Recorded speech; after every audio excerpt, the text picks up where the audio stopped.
Well, hello everyone. Welcome to another great show, World at War Comics. I'm Tommy. I'm your host. Today, we have an amazing guest, but before we get into that, hit that subscribe button. Make sure you hit that ring bell. That way you know all of the interviews that are coming your way. Also, I wanted you all to know that right now, Cien Chili's, sponsor of the World at War Comics podcast, has an amazing offer for you. All you got to do is go to their website, cienchiles.com. That's cienchiles.com. And when you purchase any hot sauces from cienchiles.com and you use comics at checkout, you will save 15% off your total order. That's right, 15% off. All you got to use is comics at checkout. Go to cienchiles.com today.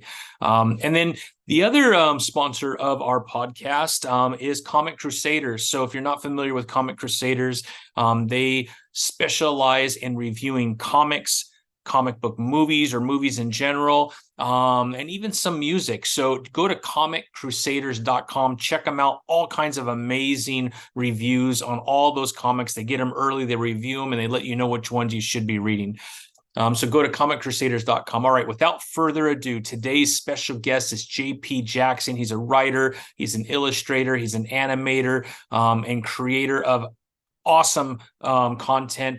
Go to jpjacksonart.com and check it out. But all kinds of really great content. One of the items that he has is this universe that he's created called the Eve of Insurrection. Check it out. It looks absolutely amazing. And we're going to talk to JP about it. So without further ado, here's JP and I. Thanks, everybody. Well, hello, everyone. Welcome to World at War Comics. My next special guest is Mr. Jordan JP Jackson. He's a writer, he's a creator, he's a self-publisher. We're going to go through all the stuff that he's done. He's been doing this since 2015, and so he's somewhat of a veteran at a young age, man, which I think is absolutely awesome. JP, thanks for joining today, man. It's such a pleasure to have you, my friend. Yeah, thanks for having me, Tommy. Appreciate it. This is gonna be. I think we're gonna have a fun conversation. That's what I I'm think we're feeling. gonna I'm have a feeling blast, bro. I think we're gonna have yeah. a blast, man. I mean, obviously, we start at that foundation. We both love comics, so that's hmm a really good way to start. But what I would love to do, if it's okay with you, JP, I would love to know, when was the first time you picked up a comic book? When did you get that bug for either drawing, hmm writing, or just comic books in general? Got you. So my dad, he was in the Air Force, and he had this container he had made of that he put all of his comics into. So when I was like, I think when I remember earliest age, probably being like probably like 5 or 6, Yeah. like looking through it, and like my dad didn't have everything in sleeves. And I was like, oh. As I got older, I was like, I started paying attention to it. I was like, these weren't kept very well. Like, Dad, I don't know if I can read this. And it was so many different things. So it was Yeah. like, some days I might pick through it. But for me, me and my dad, we bought like one of the first things he made me watch, because I'm more of a film. I'm like very big into film, so Yeah. animation. So my dad was like, son, you gotta watch Transformers. He's like, this movie's gonna make you cry. And I'm like, Yeah. no, it's not. And then Optimus Yep. Yeah. dies, It and I'm made me like, cry. oh, It made me I cry, was like, JP. this is terrible. But we like it kind of like for me, it was more so animation. So like growing Yeah. up, I watched Justice League Unlimited, Static Shock. I was Yeah. big Yeah. into like Yu-Gi-Oh, like Saturday morning cartoons, the early 2000s. Love Uh, it. and so those things always kind of propelled me, because animation actually was my first Yeah. kind of love and passion. Mm-hmm. And then I kind of like, but I always like, I went to comic conventions. Like my dad used to take me to Baltimore Comic Con Yeah. back in like 2008, or Nice. when I was young. So I was like, I've always like looked like superheroes. And so that was like the catalyst. And I think when I was in 5th grade, the first thing I drew, one of the many things that I drew, or Mm-hmm. this was my personal project. I was like, all right, Jordan, we're gonna sit down and we're gonna draw every splash page in the DC Encyclopedia book. Nice. And I did it. And I did it. Nice. I like literally sat there. I like looked at the page and drew it, colored it myself, Love it, man. lost the sketches, lost those drawings. Yeah. But ultimately, like that was something that was like one of the first things that I did. That was a project. But my parents noticed that I had a talent for art, and so they like were like, Jordan, you're gonna get you into this art magnet school in middle school. So I was like learning how to draw still lives at the age of like as a sixth grader. Nice. Learning how to draw still lives, and then I went to art high school, where I like did more figurative work, more fine art, more painting. But Right. I was like painting science fiction stuff, like me fighting robots, but it looked like painting. And I was just telling stories Yeah, through yeah. painting. And then I went to college. So I went to a MICA, Maryland Institute College of Art in Hmm. 2012, 2013, I guess, technically. 2012, graduated in 2016, where I studied animation. Oh. And technically, I made like my first comic. So as you said, my first Hey, I self-published. don't want to bring it up if you don't want to bring it up, man. No, But I no, thought no. it was pretty cool, man. It's actually very important. It was like Yeah. in 2015, around that time, I was hired by a self-published author, Zachary Fallon, to do two children's books. Hmm. And at the time, I was very excited, but when I look back, I was like, it was so crude, but I knew what I was going for, the vision Yeah. of it. But it still laid the groundwork for like my career as an illustrator, freelance illustrator. Yeah. So I kind of did those two projects while in college. And then, but towards the end of my senior thesis, I had to do a whole animation. And I decided to make a comic book for one of my like required sophomore illustration class because I was in a class with a bunch of sophomores. And I was Yeah. like, I'll just make a comic and just really do like try something. There's not going to be speech bubbles because I'm not going to do that very well. So I just did it, Yeah. and then from there, I kind of like I just went out into the world, had a day job, but I would like go home and do animation, and Right. Right. then kind of started flirting with the idea of like going back into conventions, going back to comic conventions just as an attendee and meeting people. Yeah. Yeah. Um, and I had a networking opportunity in Harlem, so I went to the Schaumburg Black Comic Book Festival, Nice. and that Yep. event, that was 2017, and I was there just to network as an animator to show people, to help pitch this project that I was working on, Right. um, Right. as a background design, as an environment designer. Hmm. And I started seeing like more Black comic book creators because I Yeah. didn't see a lot of them when I Hmm. was growing up. Like I didn't Yeah. see myself, so it was kind of Yeah. like because I struggled with like not feeling like I didn't fit in Right. or Right. didn't Yeah. see, like I can see that. mentors. Yep. And so when I went to that space, I kind of knew like, okay, so this is like a blueprint I can follow. So from that point on, I kind of set this intention in my mind. This is 2017. I was like, I want to do this. I want to Yeah. table. Yeah. Yeah. And so finally got to that point in 2019. I got invited to a convention. It was like a one-off. It was called QuirkCon. And Yeah. my dad took me to Durham, North Carolina. And we went down there. His Jeep drove down there, and I sold some art. So I had made a bunch of fan art. I didn't have Right. any comics. I didn't have any comics at the time, Yeah. so I Yeah. just sold fan art, and then that's when everything started. And then I got Yeah. hired by a writer named Rod Van Blake to turn his novels into graphic novels. So the Ancient Nice. Elimination series, I did that. That was my first paid comic book job. Yep. Yep. And so I did a couple of those. I worked for another self-published author named Arrow J. Knight, doing Jericho's Bane, another similar Yep. situation of adapting a Yeah. The writer. Rift. Yes, The Rift did that one. And I did some, I think after that point, I was like, all right, Jordan, you're making money. You're making Yeah. some money off of this stuff, but it's like you have to own your own IP. So I was like, Sure. and I've always been like Hmm. entertaining stories while having like a day job, but never really committed to anything. And Sure. so I decided in 2021, I was like, I'm going to write the Eve of Insurrection. So I was like, I'm going to Yeah. write. Yeah. Did it in Can I about. stop you there, Yes, JP? go ahead, You go know, ahead, go as ahead. far as the eve of insurrection, and then obviously you have Mhm. reclamation too.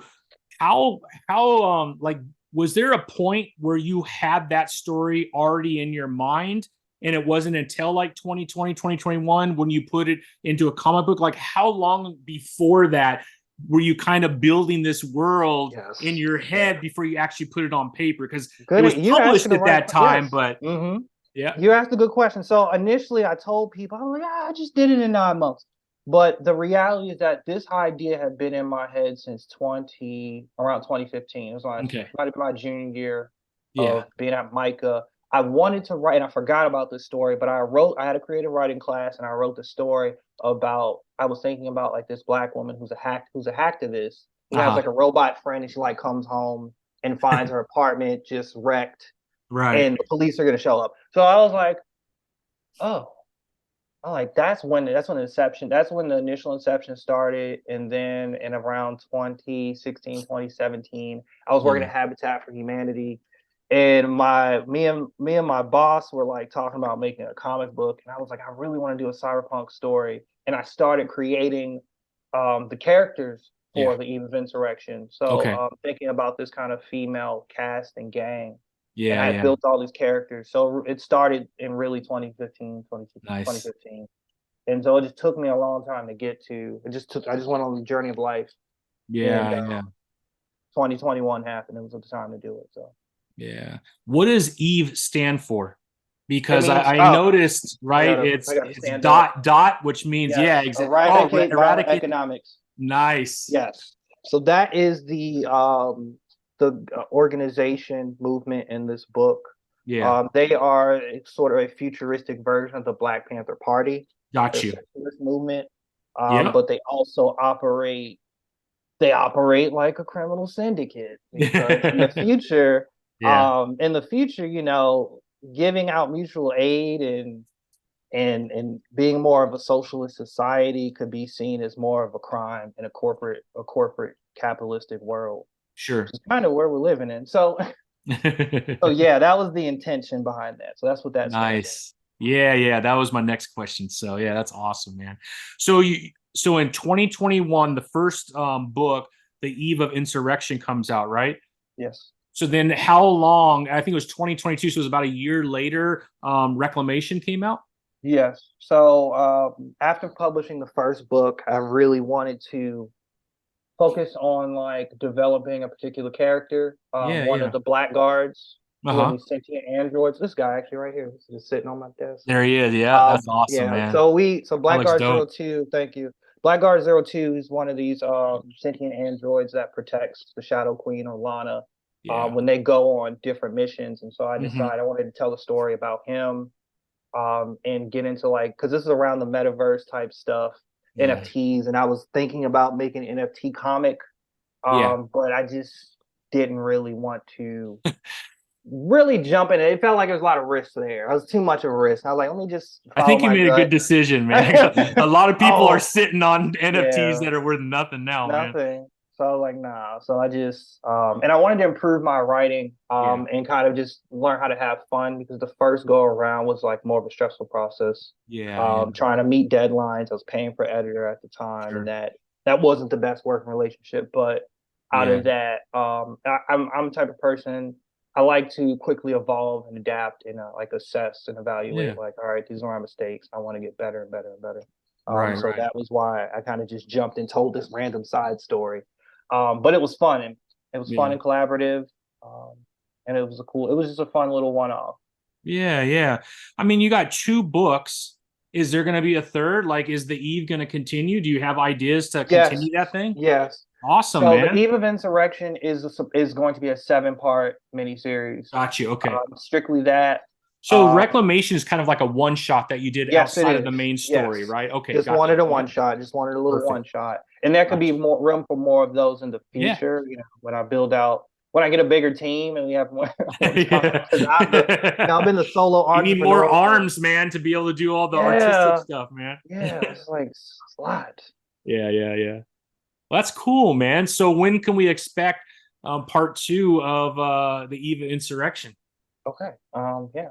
So good news is Yeah. that I'll just put this out here. So, in the past, it's been 2 years now.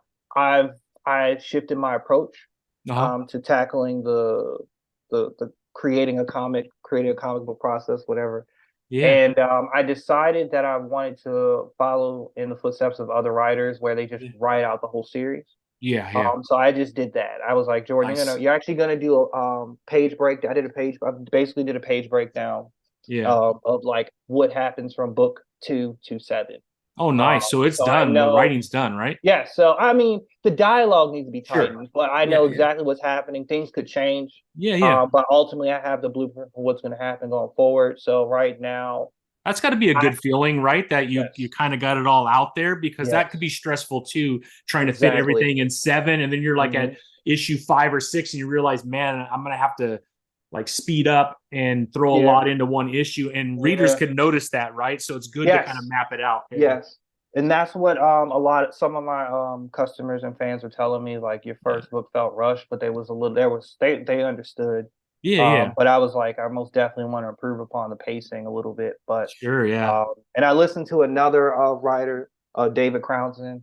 Oh, I Uh, love David, and man. David, Harriet David, Tubman, Demon yes, Slayer, man. yes, I yes. just had him on the show, man. He's such a cool Okay, guy. he's Oh, I love that dude. hilarious. Oh, he's He awesome, always man. has jokes when we're at conventions. But Yeah, he he's told dope, me, man. so He's I awesome. asked him a really good question about pacing, and Yeah. he told me to basically kind of just, you know, you kind of like if you need to make one book longer than the other, do it. Like Yeah, you got to just exactly. feel it.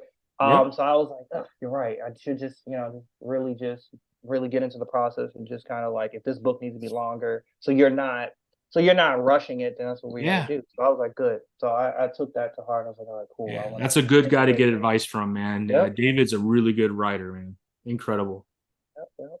Yeah, yeah. Well, that's awesome, man. So I'm excited to hear that. So the story is kind of, at least in essence, right? It's mapped out for the next 6 issues. When Yes. could we expect to see a physical copy of that issue So 2 of two, Insurrection? I want to give it to y'all next year, like the end of Nice. next year. That's Okay. the plan. That's because the Okay. writing's there. It's just like scheduling out the time to really like drill it and make the art. But Because you're doing the I'm art ready too, to right? jump. Yes, You're I'm doing the everything. artist. Yeah. Yeah, so I'm the artist. I'll have one of my letterers, Just Havoc. She'll be doing the Yeah. lettering for that book. Nice. But pretty much, I'm gonna give myself a whole year to do it, which shouldn't be difficult at all. Yeah, yeah, that's cool, man. Well, congratulations, man. I got to pick them up, but I think you're out of stock.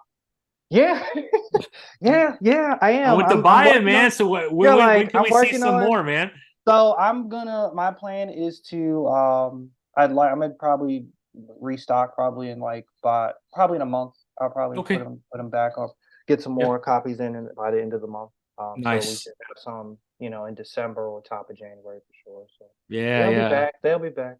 Nice, man. Well, that's cool, man. Well, maybe we could kind of jump into Grown in the Garden then. Yeah, yeah, yeah. Yeah, so maybe you could kind of give us a little background, because that's Okay. obviously in a much different area of Hmm. genre than the Eve of Insurrection. So maybe you Yeah. could kind of share with us a little bit of the background without giving too much away, because you still want people to jump in and grab that. But maybe you could tell us a little bit about how you came up with that story Yeah. Sure. and go from there. Is that cool? Yep. Totally fine. Totally fine. Yeah, yeah, So, growing in the garden was born out of the idea that I wanted to show more of the aspects of the utopia within the Eve of Insurrection. gotcha. Garden is the Garden District. Yep.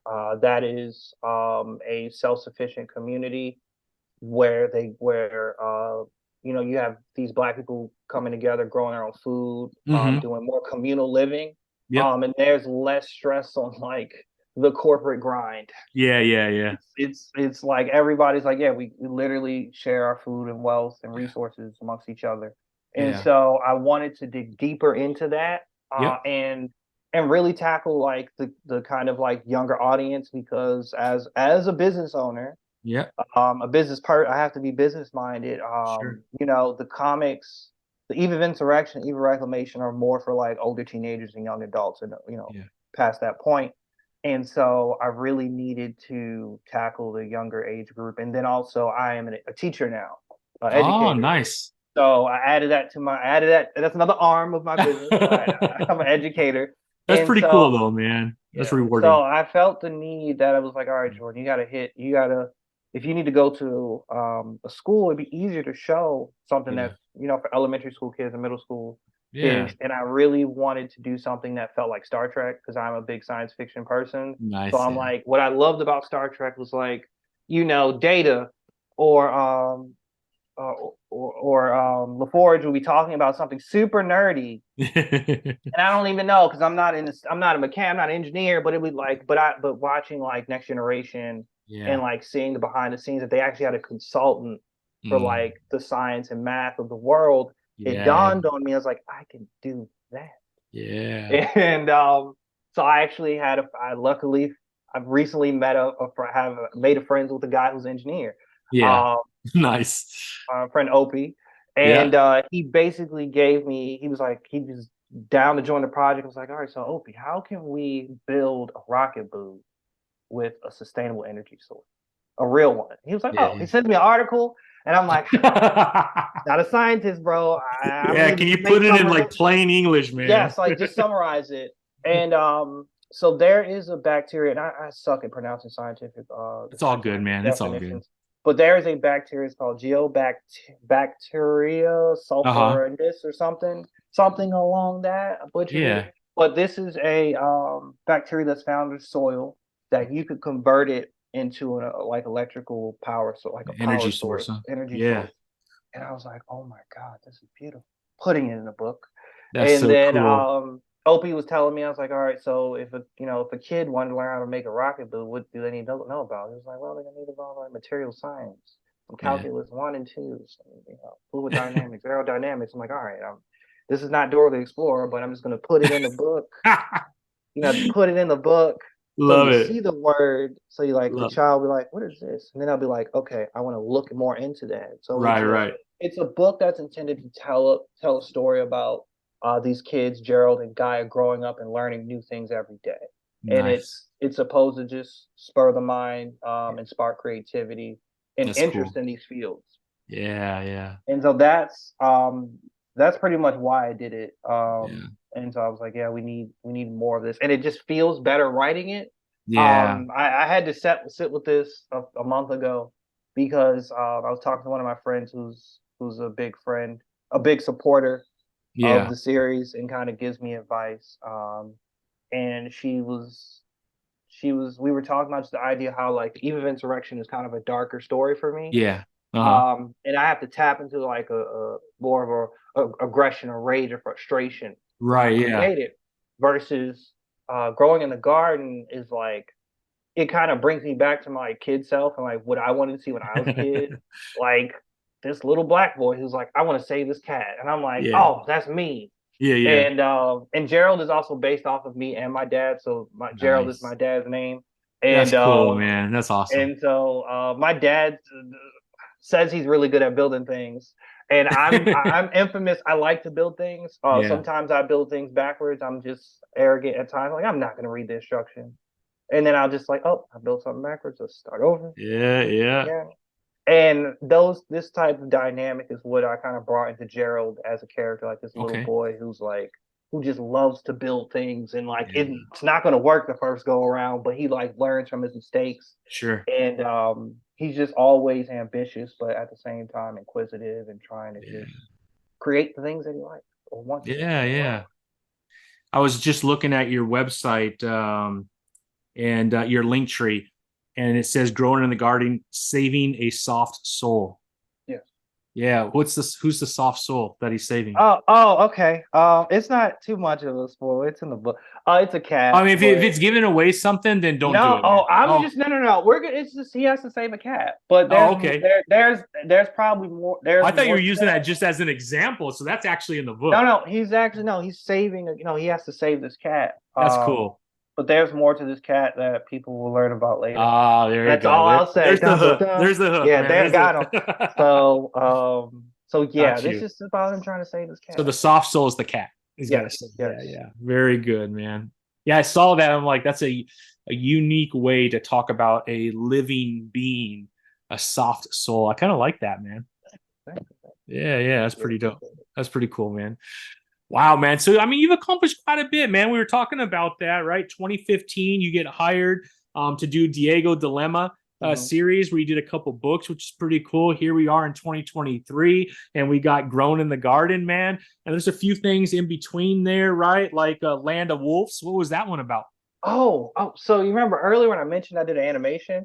And I made Oh, a comic. That was that. oh, sweet. So Land of the Wolves. I'm not gonna just give everything. It's not giving it away. I have to accept it No, now. no, no, no. Don't give Land. anything away. You got. Oh You no, want to. no, Okay. no. If you read all of my work, it'll be pretty obvious. Okay. So Land of the Wolves was a kind of dystopian, because I was really into dystopian science fiction Okay.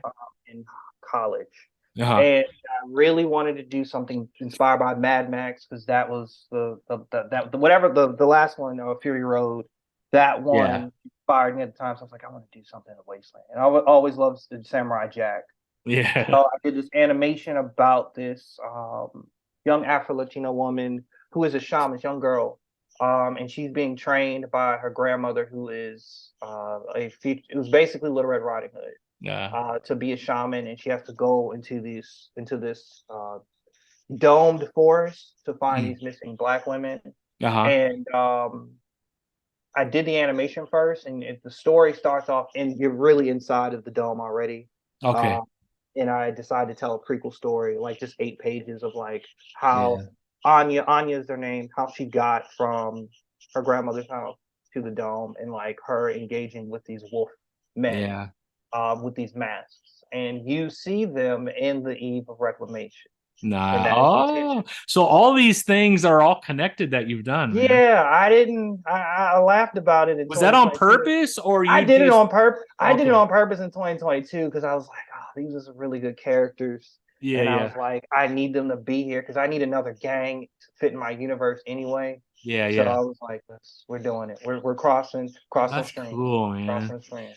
So I mean, this universe that you've created, right? It includes the Eve of Insurrection, Reclamation. It includes Grown in the Garden. It includes Land of the Wolves. What about Onyx Celestials? Is that part of this universe as well, or where did Oh, that my come from? drawing stuff, my fine art stuff. So the funny part Or is, is that no, coming I from that? almost no. That is a whole Okay, separate just exploration of art that I wanted to do. Where I okay, wanted to talk about this idea. I was watching American Gods, and I just was like, yeah, I want to watch it. I want to make something where we're looking at more African gods. yeah, yeah. And so I just started doing these drawings in Now, are 2019. these African gods something that you've kind of created, or did you go back like in African history and find?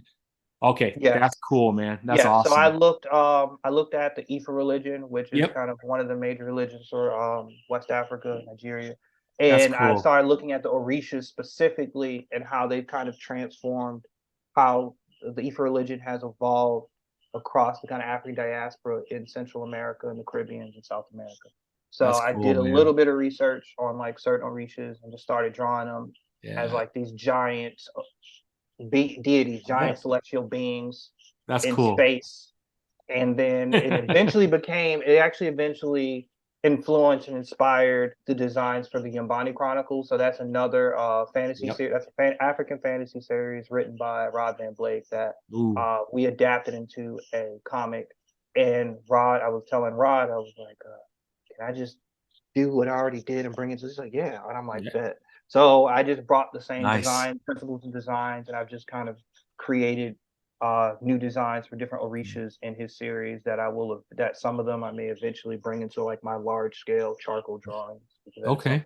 I like to do. So yeah, That's really cool, man.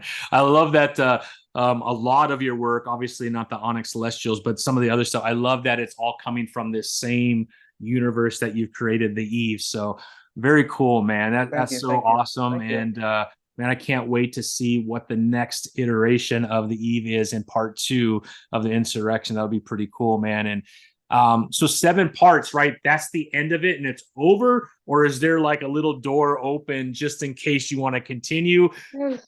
I don't know. I've always envisioned this kind of this epilogue, I guess. Yeah, yeah. That's the one thing that kind I of don't know. floats in It's my hard to head. let things go like that, It's man, because you like, start to go and you start to fall in love with these characters. And then yeah, as you're writing, right, more and more stories are coming. well, You're like, man, how do I just end this at 7 and be done with it, man? That's really hard to do, I think, when you're developing characters and you realize the potential that they have, right? yeah, it's gonna get. I feel like it's gonna get emotional. I'm like, people are already like invested in the first book, and I'm like, oh, Yeah. oh man, y'all don't even know what's gonna happen in the next couple books. It's gonna get rough, y'all. Get ready. Yeah, that's cool, man. So, as I think listening to your story, right? you're looking at comic books that your dad had, you're inspired to start drawing them. So I feel like your path started on the art side. Correct me if I'm wrong.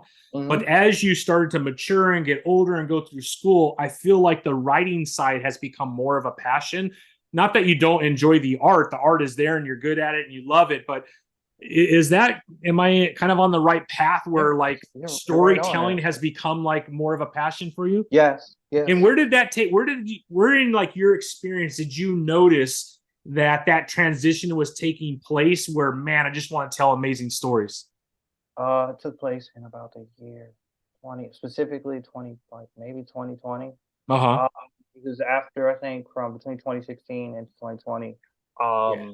my career with animation was rocky. It Hmm. was a lot of, let's say I was a freelancer, I was doing a lot of the odd jobs.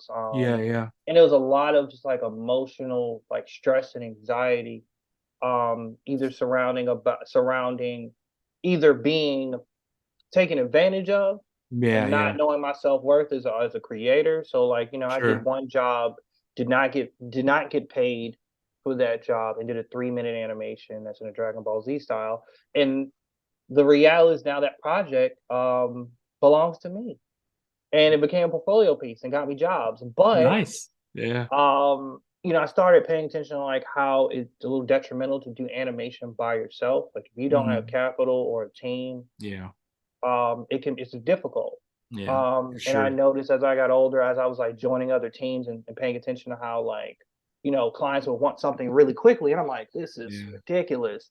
Yeah. I Yeah. The realized it was, timelines are crazy, right? yeah, it's like really crazy. So I was kind of like, this is not like healthy for me. Yeah. Yeah. And at the end of the day, it's like the writer is gonna be the one like who like, the person who owns the IP is Sure. gonna be making more money than the animator.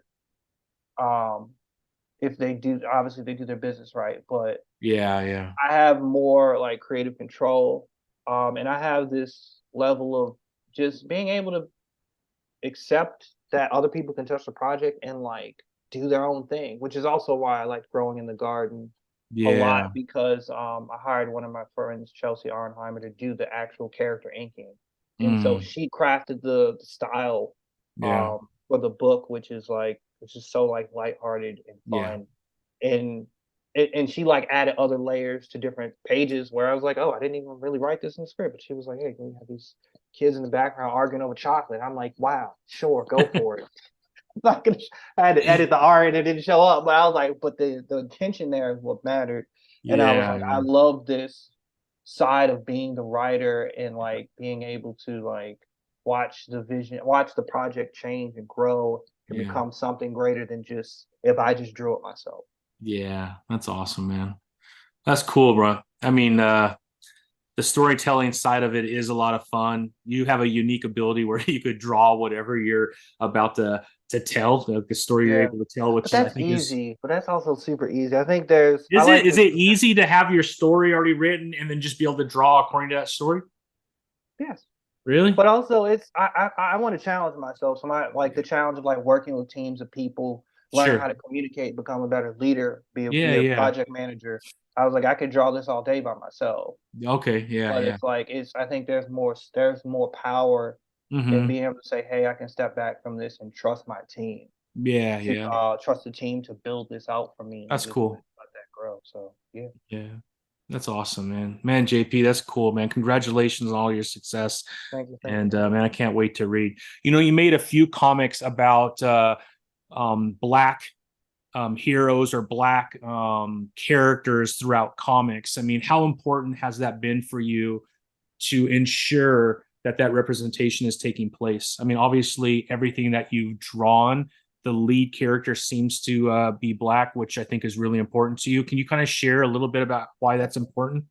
So it's important because, like I said earlier, Yeah. like growing up, I didn't see a lot of writers or creators Yeah. of color, black Hmm. creators, and also I didn't see a lot of like we just had John Stewart in Static, and like Yeah. Black Panther, and that was Yeah. like it. We had Vixen, um, and that was kind of it. So it was Yeah. like and as I got older, I learned, I was like, oh, there are more people, there are like a lot more Black creators telling these stories. But I Yeah, felt like it's important to show more just more complex character, like more complex Black characters yeah. that deviate from the stereotype, and that Hmm. you just like you see these characters as human. Yeah, They're humans in essence. So it's like they need to 100%. have various complexities.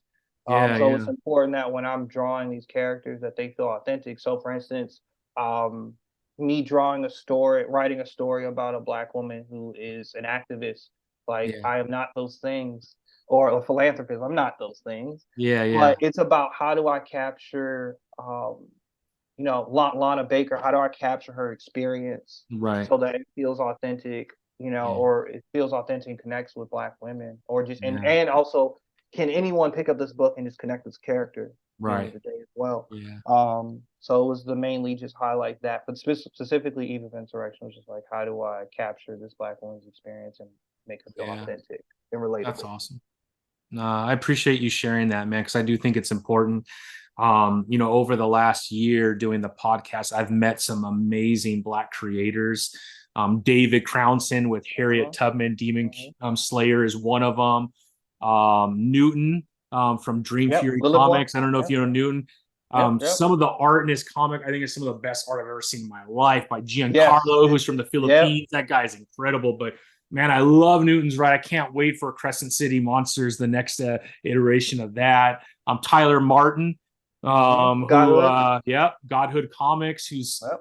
he's got the antagonist. He's already working on some kind of a TV series or Yes, something in LA. he's getting it. He's He's getting like it. next level already, Mhm, right? And mhm. then one of my he's become a really good friend, and I've had him on the show a couple of times, but Lonzo Starr, Derek, Yep. with Concrete Comics, and he also is working on something behind the scenes for live action.